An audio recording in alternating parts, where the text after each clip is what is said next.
Mga kababayan, ngayong araw po ng Martes, August 11 na po, 2026, medyo humina po ang habagat o southwest monsoon sa kanlurang bahagi ng ating bansa, pero nananatili pa rin po ang epekto nito sa orange hanggang yellow warning.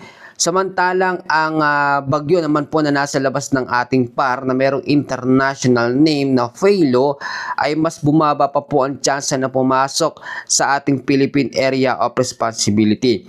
Lahat po ng mga detalye ay atin pong aalamin, pero bago ho natin simulan, i-like, i-share nyo yung ating update para mas marami ho ang makapanood ng update ngayong araw po ng Martes. So ngayon po, dito natin titignan yung pinaka-latest natin na update.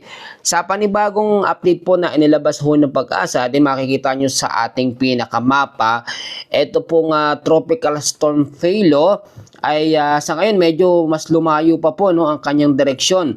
Meron po itong 3,235 kilometers east of extreme northern Luzon. Medyo nasa paglakas ito sa 85 kilometers per hour, malapit po sa may sentro, at meron pagbugso na umaabot po sa 105 kilometers per hour. Ang pagkilos naman po nito ay pa northeastward sa bilis na 25 kilometers per hour. Pero ito po ay mas palayo pa ng palayo kumpara kahapon na medyo malapit-lapit ng konti sa ating Philippine Area of Responsibility. Kung makikita nyo naman sa Karagatang Pasipiko, meron pa ditong isang bagyo, ito pong Chanhom, at meron pang dalawang LPA na nakadikit po. Ito, dalawang LPA ho na yan. Yan po ay nagkakaroon ng epekto sa hangin po na nasa labas ng ating PAR o Philippine Area of Responsibility, na siyang pwedeng makadevelop ng mga cloud cluster o low pressure area na mas malapit sa ating bansa. Samantalang magandang balita naman ho dito sa habagat o southwest monsoon, dahil nangyayari na po yung sinasabi natin na unti-unti nitong paghina. Kahit po aabutin ang habagat hanggang sa third week po ng August, hindi naman na ito magiging kasing lakas po nung una. Pero eto, tandaan ho ninyo, meron tayong nakataas pa rin na heavy rainfall warning sa ilang bahagi ho ng ating bansa. Pero bago ho natin alamin yung mga lugar na nakataas sa heavy rainfall warning, alamin muna natin yung forecast weather condition natin ngayong araw po ng Martes. Ganun pa man, sa area pa rin po ng Metro Manila, sa La Union, sa parte ng Benguet, Pangasinan, Zambales, kasama ho ang Bataan, Tarlac, Pampanga, ang Bulacan, kasama ang Rizal, Cavite, Batangas at Occidental Mindoro. Ang lagay ho ng panahon dyan, parehas pa rin kahapon, occasional rains, yung mga pag-ulan maya't maya dahil po sa habagat o southwest monsoon. Nandyan po ang habagat, at ipinapaliwanag ko sa inyo, ang habagat hindi naman ganoong kalakas ang hangin nito. Ang habagat ay umaabot lamang sa 35 to 50 kilometers per hour ang lakas ng hangin, pero minsan ay bumubugso ito sa 62 kilometers per hour na meron kasamang mga malalakas ho na hangin. Sa area naman po ng Western Visayas, kasama ho ang nalalabing bahagi ho ng Ilocos Region, the rest ng Cordillera Administrative Region, the rest po ng Cagayan Valley, the rest ng Mimaropa, the rest ng Central Luzon, nalalabing bahagi ng Calabarzon. Asahan po dyan ang maulap na kalangitan na mayroong kasama mga pagkulog at pagkidlat, lalo na ho sa hapon at sa gabi dahil po sa habagat o southwest monsoon. Ang habagat naman, hihina naman po talaga ng hihinayan basta wala pong bagyo na mabubuo o lalapit sa ating Philippine Area of Responsibility para mag-trigger po dito sa habagat para mas lumakas. At mangyayari yung tinatawag natin na monsoon break, 5 hanggang 7 araw na wala pong bagyong papasok.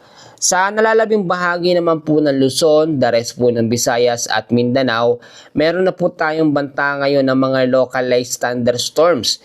And usually ang mga local thunderstorms natin tuwing hapon ho hanggang sa gabi po ito nagpapaulan, at meron dalawang kategorya, merong mahinang thunderstorms at meron din pong medyo malakas. Sa ngayon, kung makikita nyo sa ating pinakamapa, magandang balita ito sa mga kababayan natin, medyo clear tayo ngayon sa banta ng mga pag-uulan. Pero nandyan pa rin ang habagat, pwedeng makakreate ulit siya ng mga ulan sa bandang hapon at minsan hanggang sa gabi. Kitang-kita nyo naman, parte ng Metro Manila, ilang bahagi po ng Visayas at Mindanao. May mga lugar na apektado pa rin ng ulan dyan pero hindi nakagaya ho ng kahapon. Tulad na aking sinabi, medyo humina na po ito. Ngayon naman, etong sinasabi natin na banta no ng bagyo na nasa labas ng ating par, ito ay papasok ba sa par? Sa ngayon sobrang baba na ho, ito ay pumasok sa ating par dahil iba na po ang tinutumbok ng direksyon nito. So hindi yan ang magiging banta ng panibagong bagyong Neneng. Ang Pag-asa ho ay naglabas ho na tinatawag natin na tropical cyclone threat potential, at ito po malalaman natin ang mga susunod na pwedeng sama ng panahon na mabubuo. Sa pagitan po ng August 11 hanggang August 16, dito po sa may medyo pasilangan po ng ating bansa, sa area ho na yan, ay may nakikitang madedevelop po na sama ng panahon o low pressure area. At sa pagitan naman po ng August 17 hanggang August 23, kabilaan dito sa kanlurang bahagi ho ng Luzon at silangang bahagi po ng Luzon ay parehas may mabubuo po na sama ng panahon o LPA, pero nasa low thrust naman ng category para maging tropical depression. Sa ngayon medyo malayo pa naman yung mga araw na yon, pero kailangan po maging alerto at maging handa na lamang din po tayo. Ito pa po mga kababayan ko. Ngayon alamin naman natin yung heavy rainfall warning o dami ng mga pag-uulan na aasahan po ngayong araw po ng Martes para ang mga kababayan ho natin ay makapaghanda. Meron po tayo ngayong hapon po ng Martes, 100 to 200 mm sa dami ng pag-uulan, Zambales, Bataan at Occidental Mindoro. Bale, orange warning po yon. Meron naman tayong yellow warning na nakataas sa parte pa rin ng Metro Manila, La Union, Pangasinan, Benguet, sa may Tarlac, Pampanga, Bulacan, Cavite, Batangas. So, yung mga nagtatanong kung may pasok, nakadepende na po yan sa inyong LGU, sa inyong mayor. Sila po ang mag-aanunsyo kung walang pasok, pero ang ating gobyerno, ating Pangulo, hindi po nag-anunsyo na wala pong pasok ngayong araw po ng Martes. At pagdating naman po ng Miyerkules ho ng hapon hanggang sa gabi, meron tayong yellow warning, 50 to 100 mm na dami ho ng pag-uulan pa rin dito sa may La Union, Benguet, Pangasinan, sa may Zambales, kasamang Bataan at Occidental Mindoro. Parehas din, Wednesday din ng hapon hanggang sa gabi hanggang sa Huwebes ho ng gabi, meron tayong 50 to 100 mm na dayo pa rin ng pag-uulan ng aasahan sa Zambales, Bataan at Occidental Mindoro. Alam nyo ho, ipagpasalamat natin sa Lord dahil sa ngayon medyo humina po ang habagat o southwest monsoon. Pero hindi tayo sigurado sa mga susunod po na mga araw. Tulad na aking sinasabi, ang habagat is natitrigger lang naman yan o mas lumalakas yan o nangyayari yung rapid intensification kapag meron pong pumapasok na panibagong sama ng panahon o bagyo. Pero sa ngayon, medyo clear tayo, wala tayong nakikitang panibagong bagyo sa loob ng ating par.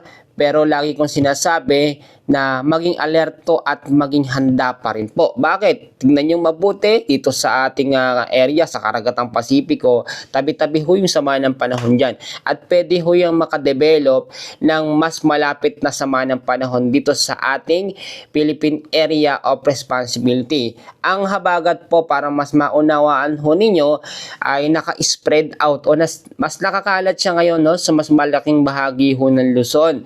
At ito pong habagat ay usually tumatagal talaga ng linggo yan.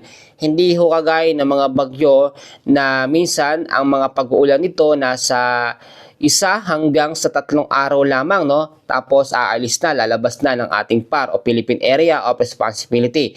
Ang habagat naman po, parang kapag bumugso, di ba sinabi ko ho kanina, meron itong bugso na aabot sa 62 kilometers per hour. Mas malakas pa po ito kapag bumugso sa signal number 1 na category ho ng bagyo. At dapat po mas maunawaan natin kapag nasa habagat season tayo, talagang mga pag-uulan po ang ating mararanasan. Kasi marami na sasabi, confuse sila, nalilito, bakit daw? May El Nino tapos merong mga pag-uulan. Ang El Nino ho ay mag-start pa late October hanggang sa December. Kahit po nasa El Nino season pa rin tayo, hindi naman po mawawala ang epekto ng habagat season. Tuloy-tuloy pa rin ho yan. Yun nga lang, ang epekto ng El Nino, Super El Nino, ay mas kakaunti po yung mga bagyo, mas magiging malakas yung mga bagyo, at mas magiging mainit po ang hangin. So sa ngayon, mag-ingat po tayo. Galing magdala ho ng payong, jacket, kapote, panlaban ho sa mga biglaang bugso ng mga pag-uulan. Yan po muna ang ating latest na update sa lagay ng ating panahon. Maraming salamat po at mag-ingat po tayo ngayong araw po ng Martes.